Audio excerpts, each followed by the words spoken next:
Hello everybody, my name is Inkling Girl, and welcome back to Let's Play Splatoon. In the previous episode, we took a tour across the Acropolis Plaza, broke a few boundaries along the way, played around with some gamepad minigames, and in general just had a pretty fun time. And in today's episode, we'll be taking care of the Inkling Girl amiibo challenges.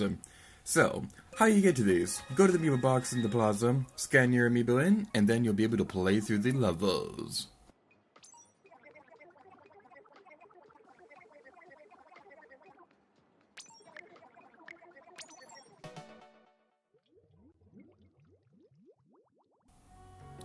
Alright, so as you saw on screen a moment ago, I did already beat all these challenges, but the thing is, I actually recorded that intro after I'd already recorded all the amiibo challenges, because I actually forgot to do that while I was doing this. But yeah, these are the amiibo levels. Basically, you replay through Octo Valley with new weapons and new challenges and things like that. I like this. I love the ability. I love the fact that you have another reason to go through Octo Valley, because it's really interesting seeing just how different these levels can really be with just something as simple as changing a weapon. And while I think Splatoon 2 is going to be doing it a bit better, making it so that it's not locked behind amiibos, I still think this is a really fun way to use the amiibos in a way that makes sense. If that makes any sense, because like there are some games out there that use amiibo that like it feels kind of gimmicky, where, like for example, Hyrule Warriors uses it where any characters who are like not Zelda characters like give you rubies and things like that, just basic things like that. I think this game is one of my favorite uses of amiibos, because each one has like their own separate challenges. Like the Gorilla Boy and Squid, they have you replaying through different levels, so I think that's pretty cool. And the Squid Sister amiibos, which we'll be talking about a little bit later, they do something very, very different, and it's really cool. I won't say it right now, but because I'm going to be saving it for later, but I will say that all the Splatoon amiibos will be given their own videos.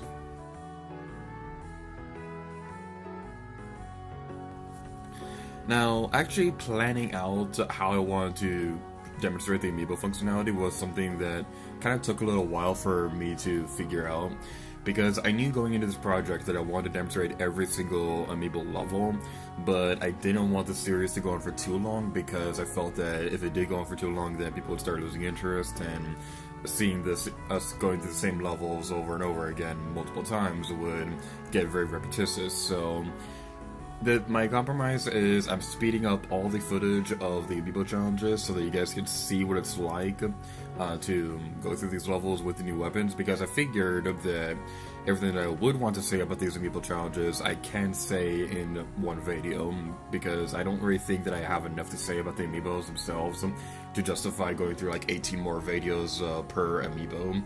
So that's the reason why I decided to speed up the footage for all the amiibo challenges. So I hope you guys enjoy my gameplay through this, because let me just say, getting the footage for this was kind of a pain in the butt, because I said towards the beginning of the Let's Play that I've been recording stock footage for months prior to the Let's Play starting. For an example, I recently uploaded the Global Test Fire video, and that video was recorded like a year before the video was even released, so that's just one example. But the amiibo challenges themselves worked a bit differently than everything else. I would just record whatever online matches that I happen to be playing on certain days whenever I was playing one of those. We'll see the online matches a bit later when we talk about the online multiplayer. And we already did see some of those, some of that footage earlier in the Let's Play. But the thing with the amiibos was, I didn't want to get burned out from playing through too many of these at the same time, because I had to go through all three of these amiibo levels to get all the footage I need for this. So what I did was I'd go up to a boss fight during a recording session and then call it a day, and then wait until I felt like recording again. So recording these amiibo levels was kind of a pain in the butt, especially the Inkling Squid. Let me just say this right now, recording footage for the Inkling Squid amiibo was like one of the most stressful things that I have done in Let's Playing for a very long time, because I didn't even get an Inkling Squid amiibo until after this Let's Play had already started, so I kind of felt like I had a lot more pressure to get that footage recorded.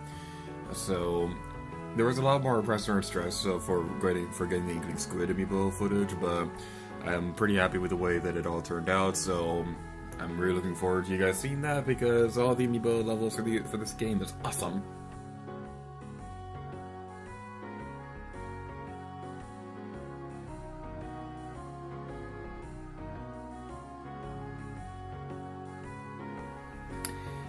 So, you know what? On the topic of being stressed out about recording stuff, this brings me to a topic that I've been wanting to talk about for a little while. During my spring college term, I was talking to a friend and was showing him around my YouTube channel, and they were wondering why I do these videos if I don't get paid for it, and why I put so much effort into it if like only 20 people watch or something. So I'd like to talk about that real quick, because it's something that's kind of been on my mind for a while.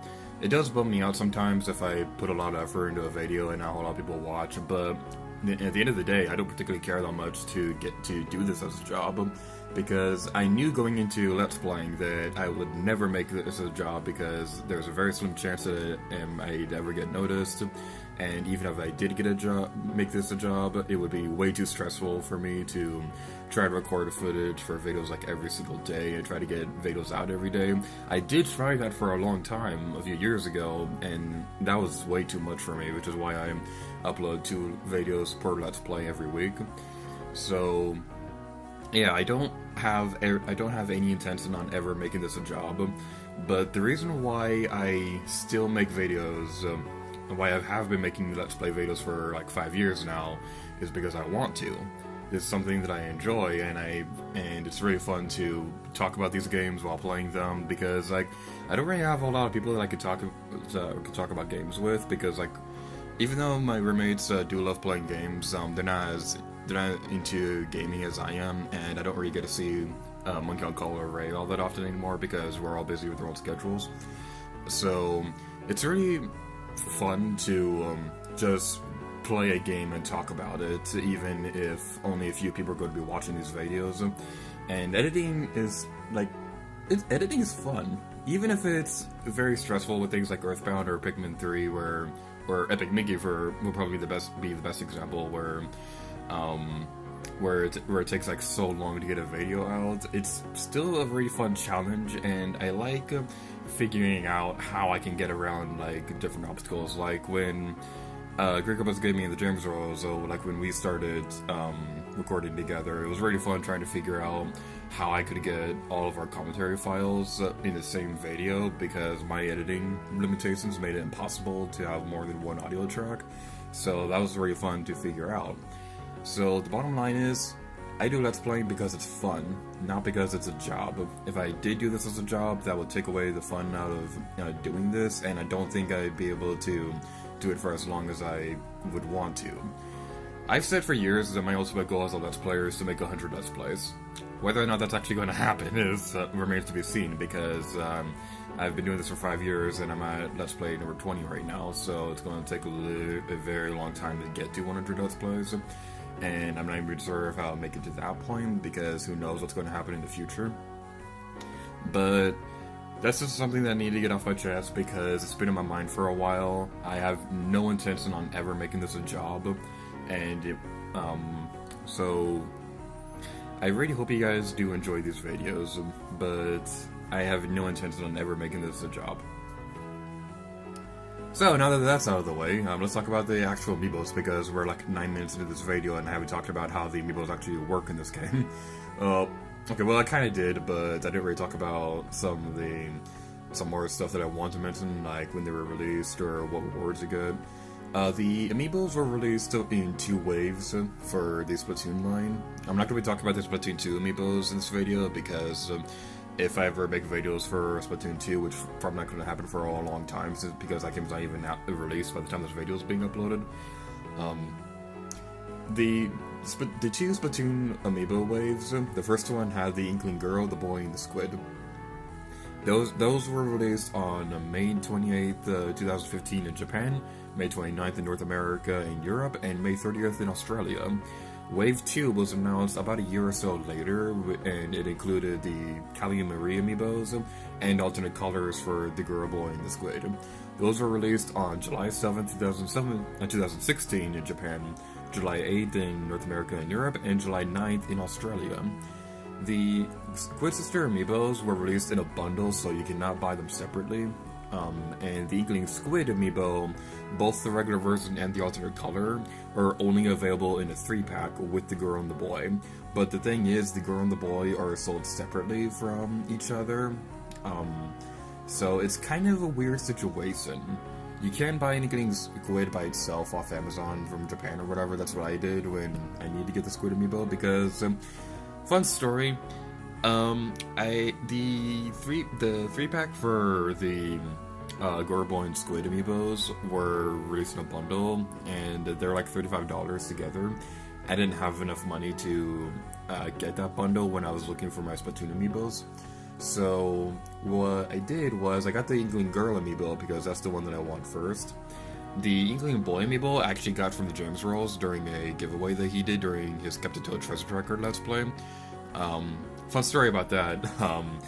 He did that Let's Play before we like really became friends, and he was doing a giveaway for his Let's Play, and the initial giveaway prize was just a Toad amiibo, but it took him a long time to actually get around to sending me the amiibos, so he asked if I wanted any other ones as an apology for taking so long. So I think he ended up sending me like 4 amiibos. I got the Inkling Boy, I got Mabel from Animal Crossing, I got Toad obviously, and I think the last one was the 8-bit Mario one. I think that might be the last one. I'll have a picture on screen somewhere in this video showing the amiibos, but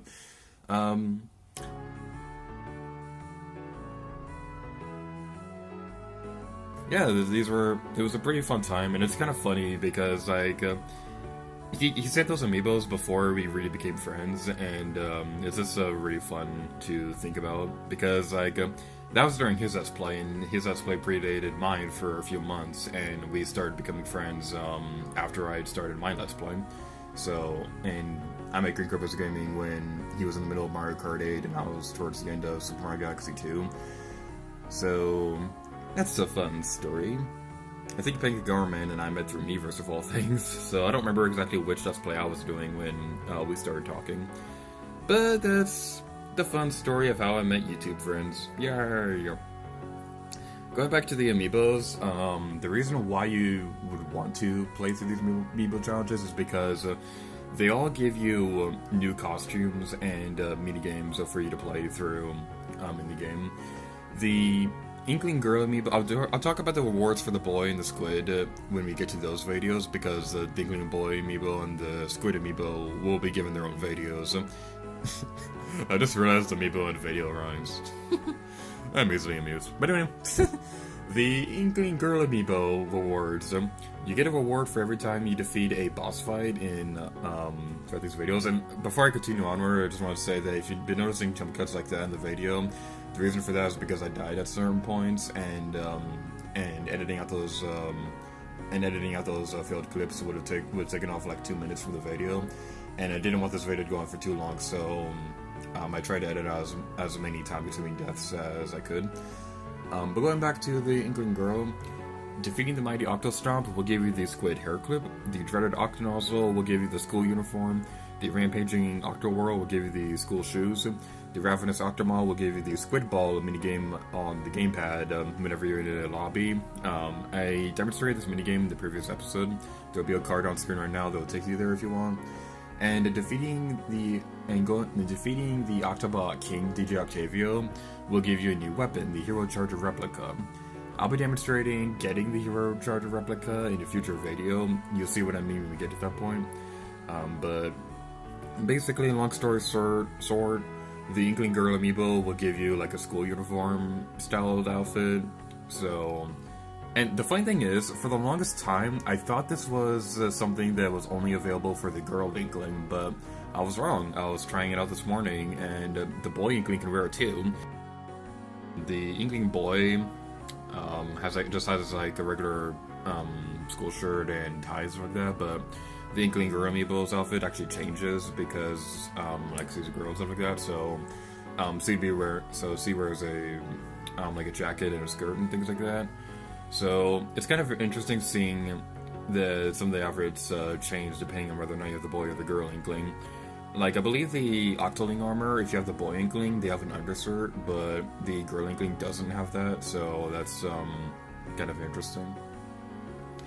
So like I said earlier in the video, the boy and the squid rewards will be discussed when we get to those videos.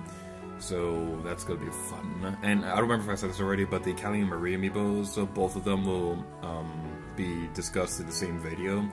So we're gonna have the Inkling Girl, the boy, the squid videos, and the Squid Sister amiibo video.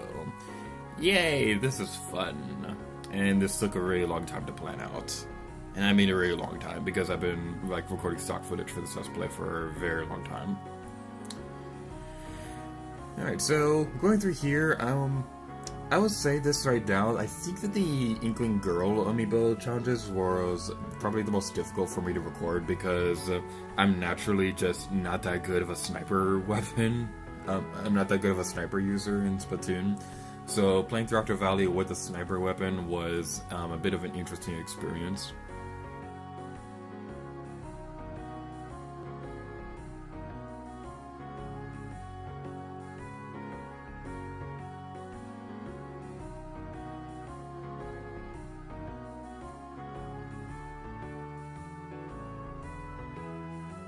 Right now, this is going to be the last level that I'm going to be demonstrating in this video, and you may be wondering, well, what about DJ Octavio? He has amiibo challenges too.